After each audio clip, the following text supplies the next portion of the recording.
Anything to do with the Dark Art should be avoided. It's too risky. Anything to do with Salazar Slytherin is worth the risk. I can't agree. And I'll not say a word more. I'm sorry. I won't give up.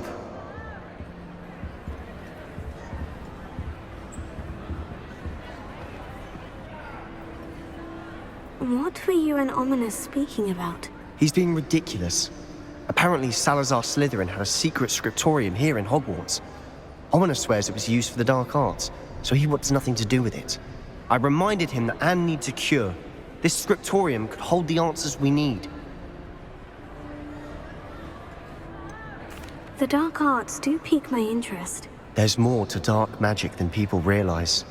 The Gaunts know this. Better than most. Perhaps I've spoken out of turn. Ominous's family history is personal to him.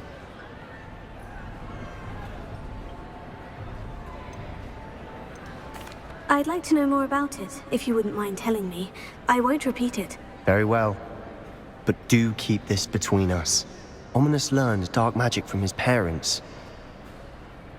Are you familiar with the Cruciatus Curse? Crucio, correct? The Cruciatus Curse, also known as the Torture Curse, inflicts excruciating pain on the victim. Apparently, his parents and older siblings had no qualms about casting it on muggles for sport. Ominous described the sound of the victim's cries as horrific, so the first time he was asked to cast it himself as a child, he couldn't bring himself to do it. As punishment, his family cast it on him.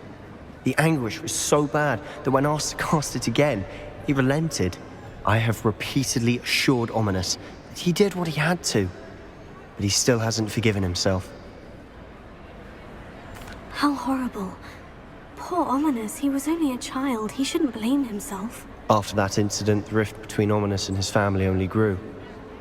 That is until I came along. Every moment he isn't at Hogwarts, he's with us in Feldcroft. Ominous trusts me. And more often than not, he winds up listening to me. I'll remind him of that when I follow up about the scriptorium. Watch for my owl. I'll have news soon enough. I'll make Ominous understand. He'll change his mind.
Dudleys will always look upon you as a trusted ally and friend.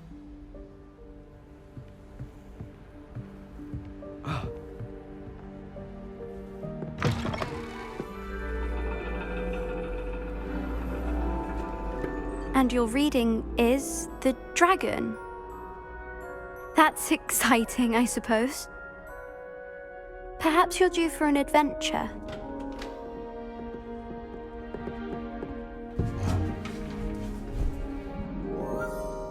Ladies, Professor Shah. astronomy is not divination. You won't find the mysteries of the cosmos charted out on your palms or at the bottom of your teacups. Alas, the heavens remain hazy to the starry-eyed. Now, if you were to devote yourselves to persistent and painstaking observation, you just might catch a glimpse. With that in mind, please take your telescopes. Tonight we will be on the observation deck.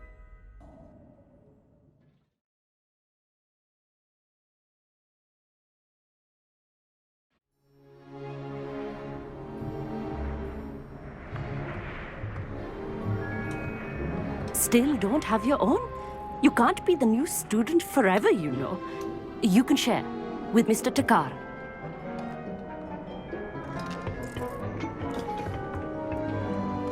Here, I can adjust that for you. No, bring it into focus on your own.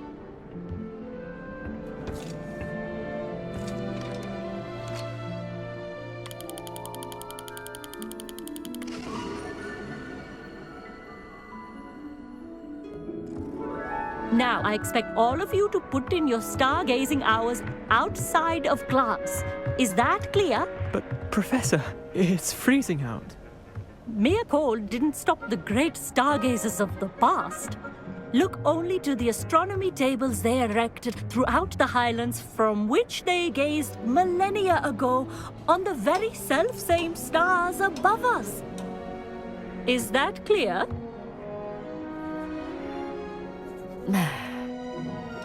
Dismissed.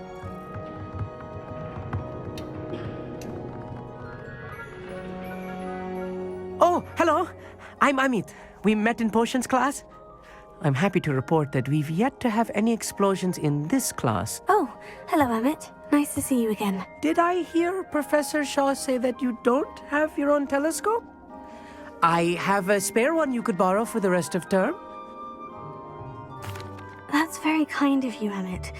Are you sure you won't need it? I'm certain. It's my old one. I finally got my hands on the new Celestia Contemplar. You've heard of it, I assume? I mean, of course you have. It's only the pinnacle of all personal stargazing implements. But my old model's not too shabby either.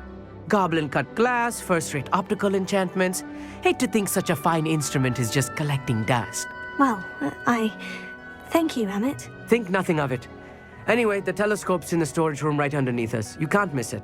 I have some, reading to finish on the lower deck. Come find me there afterwards, and bring the telescope. There's something I want to talk to you about.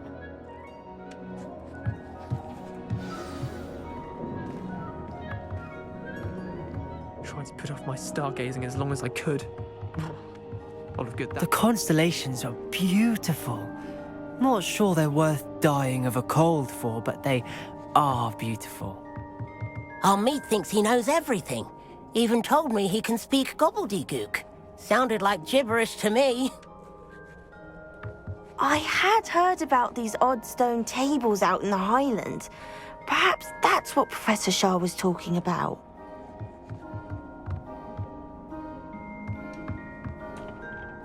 Not sure what you can learn from these astronomy tables that you can't learn from a cup of tea leaves.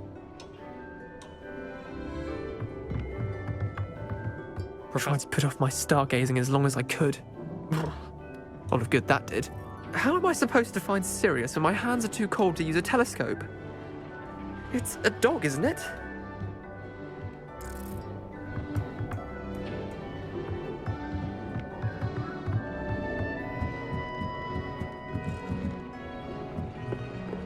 Revelio.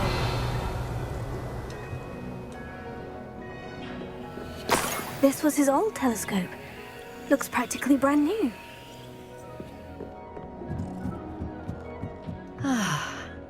pristine night for stargazing. Do not let it be wasted. Professor Shah, I'm interested in learning more about astronomy. It is increasingly rare to find a student who seeks after things celestial of their own accord. But if you truly desire to chart the courses of the cosmos, you must rid your mind of the terrestrial babble of others. We ourselves are not unlike blank star charts, you know? Empty canvases waiting to be inscribed with all that the universe has to offer. Do you understand? You mentioned astronomy tables earlier in class. What were you talking about? Long ago, devotees of the astral arts set up stone slabs across the countryside. They are ideal for studying constellations near and far. For centuries, wizards made use of these astronomy tables for stargazing. Sadly, they have since become mere monuments to the intrepid intellectual pursuits of a bygone epoch. Am I right in thinking you are unimpressed by divination? Of the many other so-called disciplines taught here, divination is perhaps the most feeble, especially in its nonsensical practice of astrology. Do not confuse astronomy and astrology. One is concerned with mysteries stellar and lunar, the other is mere lunacy. Thank you, Professor. I look forward to stargazing. I am glad to hear it. Should be a stellar night for it.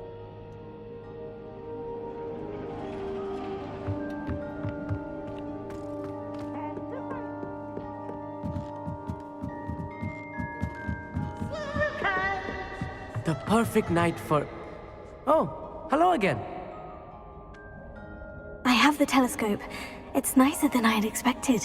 I would not offer a prospective stargazer a third-rate lunoscope. But there is, something else. Yes? What is it? You remember those astronomy tables Shah was going on about?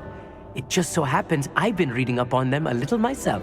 And it seems there may be one right here at Hogwarts. I believe we could use it to find hidden constellations. And you need someone to help you find it. I do. Are you in? No one from the Gobstones Club will go with me. Said they'd rather get spit at by a stone than... Well, they are cowards. Let us get moving while the stars are still out. I'll show you how to use that telescope once we get there. I promise. Oh, no need to convince me. Let's get going. Brilliant. You won't regret it. Shall we?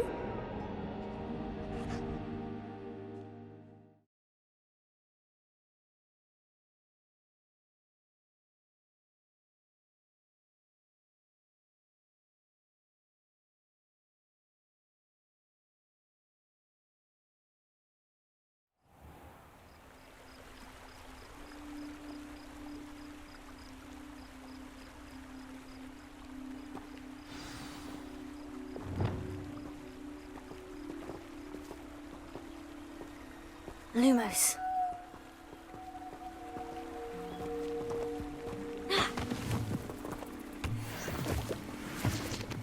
Lumos!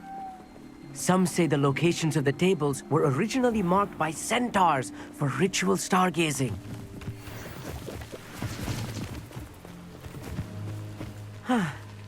It is nice having a fellow stargazer to explore with. Happy to be here.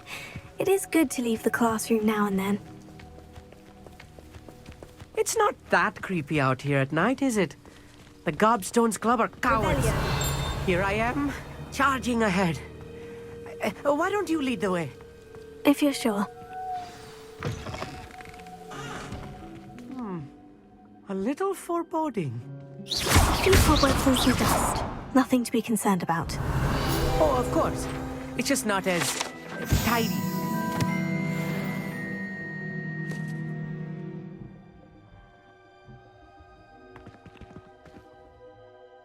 Amit, could I ask you something? Oh, certainly.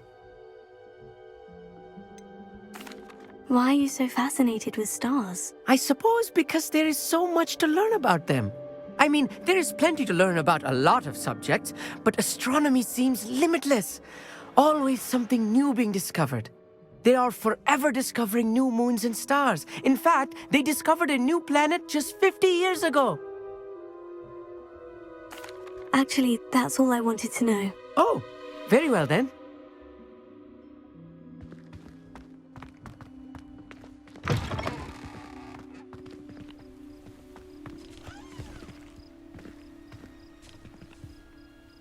Amit, could I ask you something? Oh, certainly.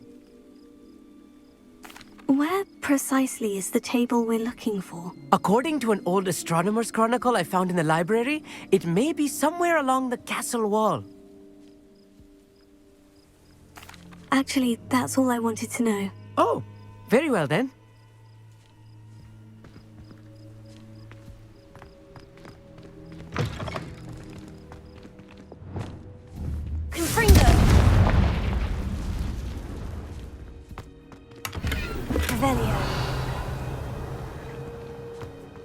More cobwebs. You don't think any spiders might be lurking about? Oh, no. Not this close to the school, Amit.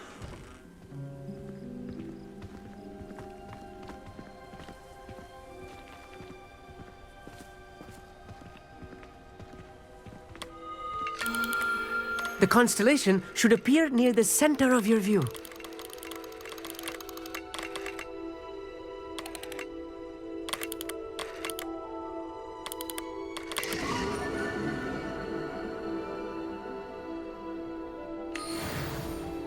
I was right about the tables. They really are gateways to the far stars, just as the book said. And your contribution was invaluable. Rest assured, you shall be credited in my memoirs one day. Thank you, Amit. I look forward to reading them. And I look forward to writing them. This is only the beginning. You will find more tables like this one throughout the grounds and forest, all beckoning to be discovered by a worthy astronomer. And if I have ever seen one, it's you. Oh, and about my old telescope, don't bother returning it. You should keep it. That's quite generous. Thank you. You are welcome. It has goblin-cut glass and a gobbledygook inscription. I'm practically fluent in gobbledygook, you know. It's all in the throat, really, gobbledygook, you know, and how you pronounce your R's. Anyway, glad our adventure was a success. I will see you soon.